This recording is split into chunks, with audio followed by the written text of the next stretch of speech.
The room smelled of dust, sweat, and old whiskey. The kind of smell that never truly left a place no matter how many times the floor was scrubbed. Lantern light flickered against warped wooden walls, stretching shadows into long, crooked shapes that trembled like they were alive. Outside, the wind howled across the plains, rattling the loose boards of the saloon like a warning from God himself. Inside, men sat in a rough circle, boots planted wide, hats pulled low, voices thick with drink and entitlement. And in the center of it all stood her. Her hands were tied in front of her, wrists raw from rope. Her dress, once pale blue, was torn at the hem, stained with dust and something darker she refused to think about. But her back was straight, her chin was lifted, and her eyes, sharp, burning, unbroken, moved across the men without fear, even though fear lived deep in her chest like a trapped animal. They had taken everything from her already. Her father's land, her name, her choices. She would not let them take her spine. 200, a man slurred, raising his hand with a grin that showed more gaps than teeth. She's young, still breathing. Worth it. Laughter rippled through the room. 250, another voice cut in. I like 'em stubborn. Her stomach turned, but she did not flinch. Then the door opened. It wasn't loud. It didn't slam or creak dramatically. It simply opened, letting in a blade of cold night air and silence. The laughter died first, then the murmuring. Then even the drunkest man seemed to sober when the heavy footsteps crossed the threshold. The rancher stepped inside like the world owed him space. He was tall, broad-shouldered, dressed in a dust-worn coat the color of the earth itself. His hat shadowed his eyes, but when he lifted his head, the room felt smaller, harder, like prey realizing too late it had been seen. His beard was trimmed, his jaw set like stone, and his hands, large, scarred, steady, rested calmly at his sides. "Evening," he said. No one answered. His gaze moved slowly, deliberately, until it landed on her, and something changed. Not softness, not pity, recognition. Like he was seeing something familiar in her defiance, something he'd buried a long time ago. "What's this?" he asked. The saloon owner cleared his throat. "Auction. Legal. Sheriff knows." The rancher stepped closer. He didn't look at the men, only at her, at the bruises she tried to hide, at the rope, at the way her shoulders stayed square despite it all. "She ain't livestock," he said quietly.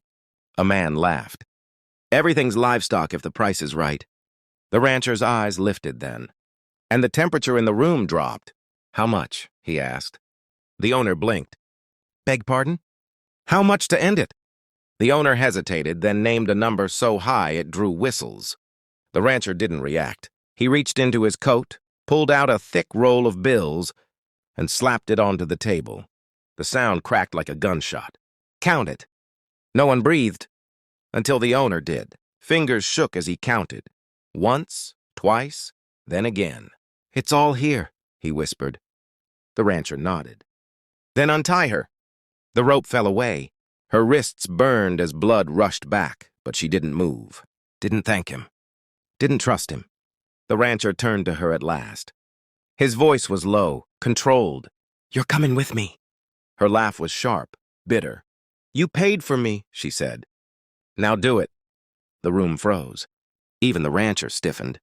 She stepped closer, eyes blazing. "That's what they all say comes next. Or are you different?" For a long moment, he didn't answer. Then he did something no one expected.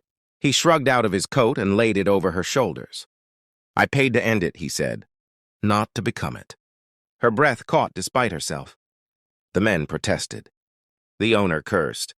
Someone reached for a gun. The rancher's hand moved faster. The gunshot split the room, burying itself in the wall inches from a man's head. "Anyone else feel misunderstood?" the rancher asked. No one did. They walked out together into the night. The wind tore at her hair, her dress, her resolve. She followed because there was nowhere else to go. The horse waited outside. He lifted her up like she weighed nothing, then mounted behind her, leaving space where he could have taken more. The reins snapped, and the town faded behind them like a bad dream that refused to die. She didn't speak until the lights were gone. "You expect gratitude?" she asked. "No," he said. "Ownership?" No. Then what? He hesitated. Marriage, he said. She twisted to look at him. You don't even know my name. I will.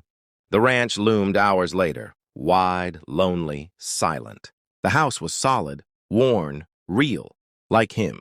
Inside, he showed her a room, a bed, a door that locked from the inside. You're safe here, he said. I'll sleep in the barn. She stared at him, searching for the trick. And if I run? He met her eyes. Then you're free. She closed the door slowly, heart pounding. For the first time since they'd dragged her into the square, she cried. Not because she was broken, but because she wasn't. Morning came slow over the ranch, the kind of dawn that didn't ask permission before revealing the truth. Pale light crept through the thin curtains, touching the wooden floor, the iron bed frame, the single chair by the wall. She woke stiff, sore, and disoriented. Her body still braced for hands that never came. For a long moment, she didn't move, just listened. Whined through grass, a distant horse. No voices, no boots, no shouting. No auctioneer's bell. Reality settled in carefully, like a wary animal testing the ground. She was still clothed. The door was still locked from the inside, and the fear, though not gone, had loosened its grip enough to breathe. She rose slowly, every instinct trained to expect pain. At the window, she pulled the curtain aside. The ranch stretched wide and lonely, fences disappearing into the horizon, cattle moving like dark dots in the early light. And there, near the barn, he was already working. Sleeves rolled, shoulders straining as he lifted a feed sack like it weighed nothing. No audience. No performance. Just labor, honest and relentless. It unsettled her more than cruelty ever had. She ate alone at first. Fresh bread. Coffee left warm on the stove. No note, no instructions, no guard. When he finally entered, he stopped short like he'd crossed an invisible line. He tipped his hat, awkward, almost shy, and sat across from her with space between them like a promise kept. They ate in silence until she broke it. What's your name? She asked. Caleb Hale, he said. Ranch is mine. Been mine since my father died, you? She hesitated. Names had power. Names could be used. But he waited, eyes steady, no pressure. Anna, she said finally. He nodded like he'd been entrusted with something valuable. Anna Hale, he said, testing it. That's what the law'll call you. Her jaw tightened. I didn't say yes. No, he replied calmly. But you didn't say no either. The sheriff arrived by noon, dust trailing his horse like a warning. Papers were signed. Witnesses nodded. No ceremony, no smile, just ink and inevitability. When it was done, the sheriff looked at her, then at Caleb. You sure about this? He asked him. Caleb didn't look away from her. I've never been more sure of anything. That night, she slept in the same room. Again. Alone. Days. Passed like that. Weeks. He treated her with a distance so deliberate it burned. He never touched her. Never entered her room. Never even raised his voice. He gave her choices. Work or rest. Stay or ride. Speak or remain silent. And somehow that freedom weighed heavier than chains. But the past doesn't stay buried in the West. They came at dusk. 3 riders. Hard men with familiar faces and unfinished business. She saw them first, her blood turning to ice. One of them smiled when he recognized her. Well, I'll be damned, he said. Looks like the merchandise learned to settle.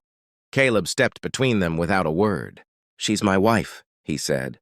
Laughter followed. Ugly, certain. You paid for her, one man said. Means she was ours first. The gunfire came fast. Dirt exploded. Horses screamed. Caleb moved like a man who had already accepted death once and wasn't afraid to do it again. When it ended, 2 men lay bleeding in the dust. The third fled.